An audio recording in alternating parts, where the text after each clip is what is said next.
All right, guys, I'm back with another one. Today we're back at a Carnival, working on a Carnival ride. This is one of the nicest kept ones I think I've ever welded on.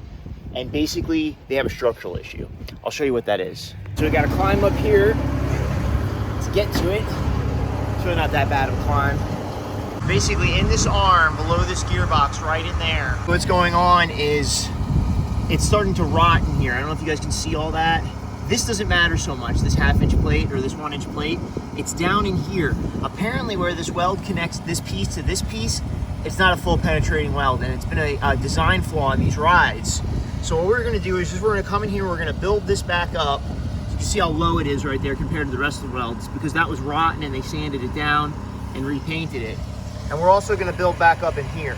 So what I'm gonna have to do is heat this up with a torch, blow all the paint off, and then we're gonna run some beads of 60-10 to get whatever bullshit's left out.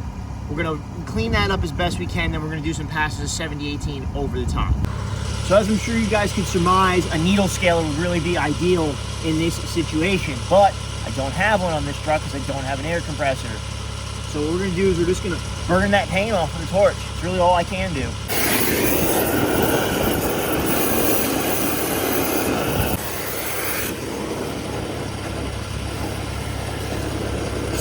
All right, so I've got it cleaned up pretty well, at least the best I can get it. The 60-10 should eat right through that shit, so it shouldn't be too big of a deal. So what we're gonna do is we're gonna start back in there and we're gonna drag our rod this way. And I'm gonna start up on that 1 inch piece and then drag it this way. See how it burns in, see what happens.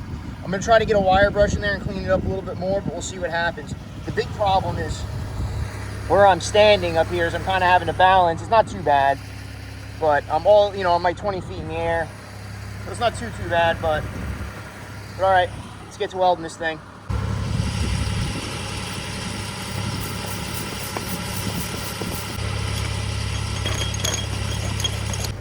And this, kids, is why you should buy a Miller welder with arc reach or get one of those inline remotes for your Lincoln welder, because it is a bastard to climb up and down things like this when you got to change your hammer. Half of this is fucking playing gymnastics. That's half of the problem here.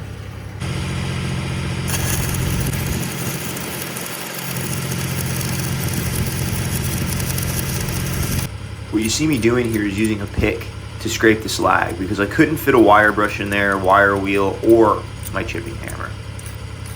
Because I'm big balling over here, I just use the oxygen to blow this thing off, because I got it like that. So I think we have it dialed in. It appears the weld doesn't look great because there's just a bunch of shit in there. Between the rust and whatever the remaining paint that didn't get burnt off. But it's gonna run pretty good. It is what it is. So I'm gonna keep making some passes here.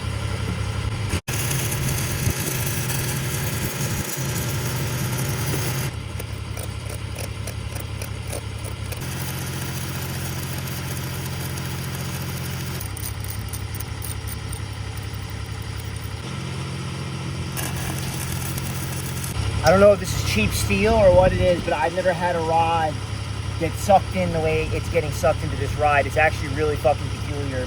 I'll be perfectly honest with you guys, I don't think I'm going to use 70-18. I think I'm just going to go 60-10 all the way out.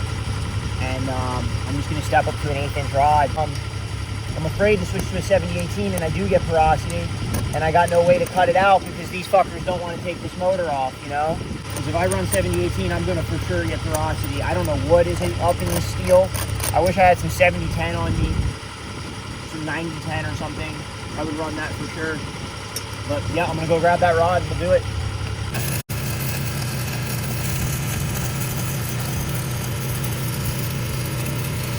That seemed to run a lot better now that I'm off of that base metal and I'm on the other 60-10, so that's good.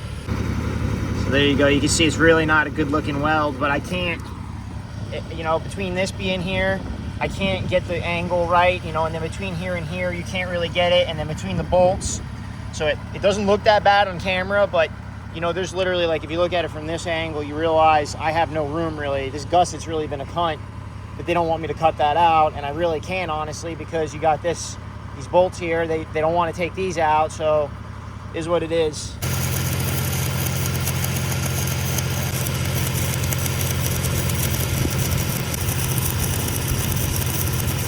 All right, as you can see, the beads got a lot more consistent after I got over that bullshit. Let's see if I get the camera to fucking focus. It's not perfect, but like I said, it is a bitch of a spot, but it's built up to my satisfaction. So we're gonna move on to the other side over there, build that up. So here's a quick little tip for you. If you have a bucket and you got a place to tie off, what I like to do is just take a welding rod and bend it around whatever I can tie off to, and then the bucket handle so the thing doesn't slip off and fall on me. All right, so let me show you the next weld fitment we need to do. So you can see it's gonna be an issue to get a rod in here, but I gotta go in there and I have to go ahead and try to weld this out. So right in there, so you can see there's not really a whole lot of room to access it, but I'm gonna do my best.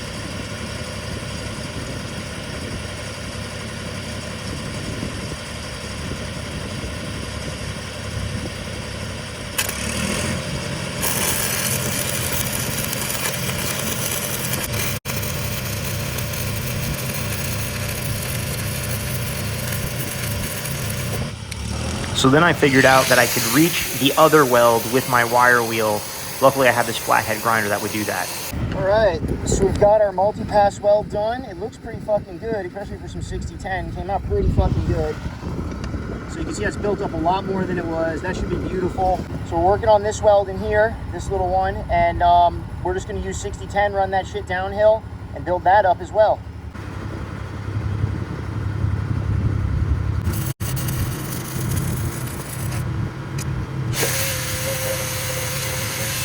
You might be thinking to yourself, Anthony, why don't you use 70-18 there?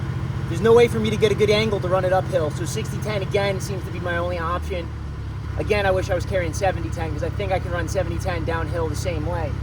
But unfortunately, 60-10 is what I got, and that's how we're gonna do it. We're gonna run this 60-10 downhill. We're running about 135 amps. We're sitting right in the middle of normal welding as far as the OCV goes. So we're just gonna keep running her downhill.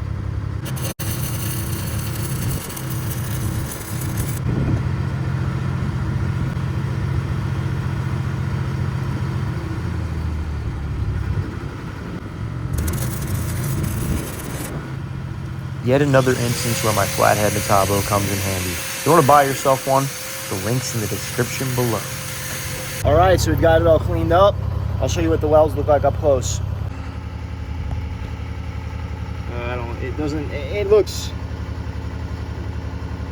so it's not perfect. There's still some slag attached there, so, but you can see the fucked up angle I was welding that at, and as you can see, there's really no other way for me to weld that. And then these came out pretty good in here. It's not perfect. Again, fucked up angle, fucked up weld position. So, but I'm happy with it overall. And really it was just a build-up situation, so that's why I was comfortable using 60-10 instead of trying to fight the 70-18 over whatever the fuck they got going on in there. All right, so this is the scene at the carnival today. You can see all the different rides. This is a big carnival. So, but there's the truck. This is the ride we're working on. So we're gonna get out of here, get some lunch, and then we're gonna come back and do another repair for these guys. All right, so let's get over to this other repair they just showed me. Let me show you what we got going on there.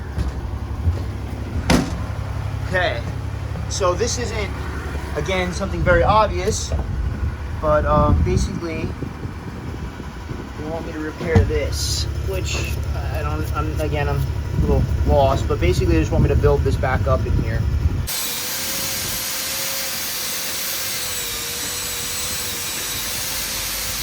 So they inspected my repair on that. They were happy with that one. But this one, I'm just going to lay a pad of 60-10 and then run the rest to 70-18.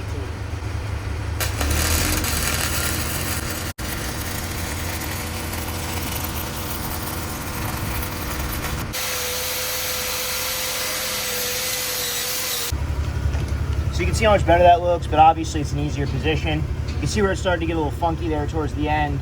That's because all the rot. There's really not too much I can do about that, but that's why I'm running this first, so I can get all that shit out and then go ahead and weld over it 70-18.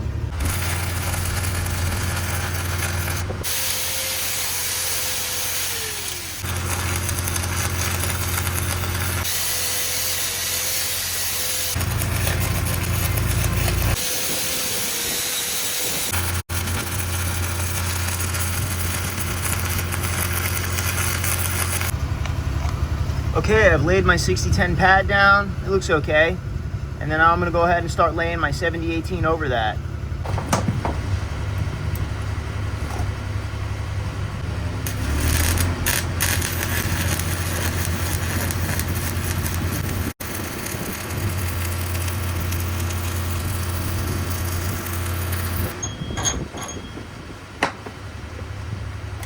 So that's an okay looking bead, but it looks like I need to turn my amperage up, probably about 10.